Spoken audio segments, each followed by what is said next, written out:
Hey friends, welcome to my channel, Beauty in 2 Minutes. Hey my lovelies, welcome back. In today's beauty tip, we are going to make easy and quick exfoliant for hands.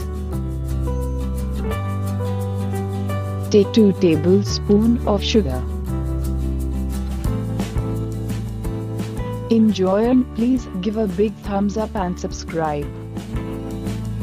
Mix it with 2 tablespoons of olive oil. Apply this on your hand for 10 minutes, then rub it off gently to remove dead skin.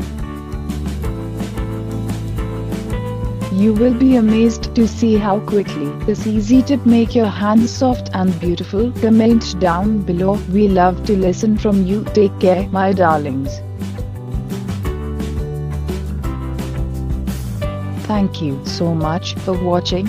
Subscribe to my channel and press the bell icon to get notified whenever there is new video upload. Subscription is totally free, my friends.